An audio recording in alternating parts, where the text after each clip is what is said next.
നമസ്കാരം, ന്യൂസ് കാർഡിലേക്ക് സ്വാഗതം.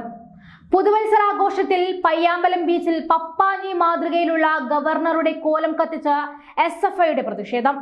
ഗവർണർക്കെതിരെയുള്ള സമരത്തിന്റെ തുടർച്ചയായിട്ടാണ് പുതുവർഷ രാവിലും കോലം കത്തിക്കൽ നടന്നത്. പപ്പാഞ്ഞിയുടെ മാതൃകയിൽ 30 അടി ഉയരത്തിൽ തയ്യാറാക്കിയ കോലത്തിൽ ഗവർണറുടെ മുഖം മൂടി വെച്ചുകൊണ്ടായിരുന്നു കത്തിച്ചത്. സർവകലാശാലകളെ കാവ്യവൽക്കരിക്കാൻ ഗവർണർ ശ്രമിക്കുന്നു എന്നാരോപിച്ച വലിയ പ്രതിഷേധം SFI ഉയർത്തിയിരുന്നു. ഗവർണർക്കെതിരെ കോളേജുകൾ ഉടനീളം SFI ബാനറുകൾ ഉയർത്തി. ഗവർണർ സഞ്ചരിക്കുന്ന വഴിയിൽ ഉടനീളവും പ്രതിഷേധം സംഘടിപ്പിച്ചു. ഇതിന്റെ തുടർച്ചയായിട്ടാണ് കോലം കത്തിച്ചതും. കണ്ണൂരിലെ ഏറ്റവും പ്രധാനപ്പെട്ട കേന്ദ്രമാണ് പയ്യാമ്പലം ബീച്ച്. ബീച്ചിൽ പുതുവർഷം ആഘോഷിക്കാനായി നിരവധി പേർ എത്തിയിട്ടുണ്ടായിരുന്നു. ബീച്ചിന്റെ ഒരു ഭാഗത്തായിട്ടാണ് SFIയുടെ പ്രതിഷേധം നടന്നത്. സംസ്ഥാന പ്രസിഡന്റ് അനുശ്രീയുടെ നേതൃത്വത്തിലായിരുന്നു കോലം കത്തിക്കൽ ചടങ്ങ് നടന്നത്. ദിവസങ്ങളായി സർവകലാശാലകളുടെ ചാൻസലർ കൂടിയായ ഗവർണർക്കെതിരെ വലിയ പ്രതിഷേധമാണ് SFI ഉയർത്തിക്കൊണ്ടിരിക്കുന്നത്.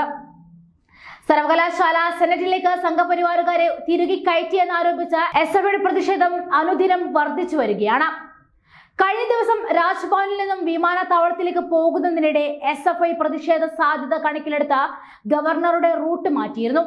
പാളയം വഴിയുള്ള സ്ഥിരം വഴിക്ക് പകരം മറ്റൊരു വഴിയിലൂടെയാണ് ഗവർണർ വിമാനത്താവളത്തിലേക്ക് എത്തിയത്. ഒന്നിലധികം സ്ഥലങ്ങളിൽ ഗവർണർക്കെതിരെ SFI പ്രതിഷേധത്തിന് സാധ്യതയുണ്ടെന്ന വിലയിരുത്തലിന്റെ അടിസ്ഥാനത്തിലാണ് റൂട്ട് മാറ്റിയത്. SFI പ്രതിഷേധം ശക്തമാക്കിയതിന് പിന്നാലെ തെരുവിൽ ഇറങ്ങി ഗവർണർക്ക് നാടകീയ രംഗങ്ങൾ സൃഷ്ടിച്ചിരുന്നു. പിന്നാലെ ഡൽഹിയിൽ നിന്നും കേരളത്തിലേക്ക് എത്തിയ ഗവർണർക്ക് നേരെ SFI പ്രവർത്തകർ കരിങ്കൊടി പ്രതിഷേധം നടത്തി. പാളയം ജനറൽ ആശുപത്രി ജംഗ്ഷന് സമീപമായിരുന്നു കരിങ്കൊടി പ്രതിഷേധം നടത്തിയത്. പുതിയ മന്ത്രിമാരുടെ സത്യപ്രതിജ്ഞാ ചടങ്ങിന് തലേന്നും തനിക്കെതിരെ SFI നടത്തിയ കരിങ്കൊടി പ്രതിഷേധത്തിൽ ഗവർണർ അസ്വസ്ഥനായിരുന്നു. മുഖ്യമന്ത്രി പിണറായി വിജയനോട് ഗവർണർ കാട്ടിയ പിണക്കത്തിന് പിന്നിൽ ഇതാണെന്നും സൂചനയുണ്ട്. സത്യപ്രതിജ്ഞ നടക്കാനിരിക്കെ ഏതാനും ദിവസത്തേക്കെങ്കിലും പ്രതിഷേധം ഉണ്ടാകില്ലെന്ന പ്രതീക്ഷയിലായിരുന്നു ഡൽഹിയിൽ നിന്നും ഗവർണർ തിരുവനന്തപുരത്തേക്ക് എത്തിയത്.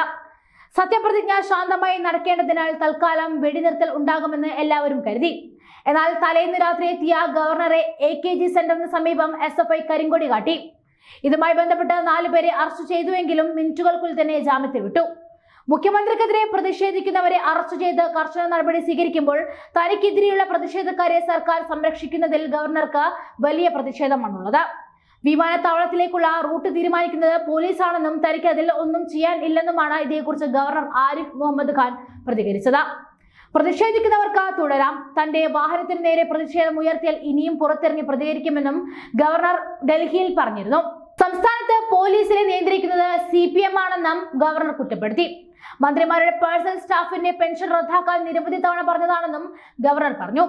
പുതിയ മന്ത്രിമാരുടെ സത്യപ്രതിജ്ഞാ ചടങ്ങിൽ എല്ലാവരെയും അഭിവാദ്യം ചെയ്തുവെന്നും ഗവർണർ പറഞ്ഞിട്ടുണ്ട്. 2 വർഷം പേഴ്സണൽ സ്റ്റാഫായി പോലും പെൻഷൻ വാങ്ങുകയാണ്. എന്നാൽ 35 വർഷത്തെ സർവീസ് ഉള്ളവർക്ക് പെൻഷൻ കിട്ടാത്ത സാഹചര്യമാണ് സംസ്ഥാനത്തുള്ളതെന്നും ആരിഫ് മുഹമ്മദ് ഖാൻ ചൂണ്ടിക്കാട്ടി. എന്തായാലും എന്തൊക്കെ പറഞ്ഞാലും ഈ ഗവർണർക്കെതിരെയുള്ള കോലം കത്തിക്കൽ ഇത്തിരി കടന്നുപോയി എന്ന് തന്നെ പറയാൻ സാധിക്കുള്ളൂ.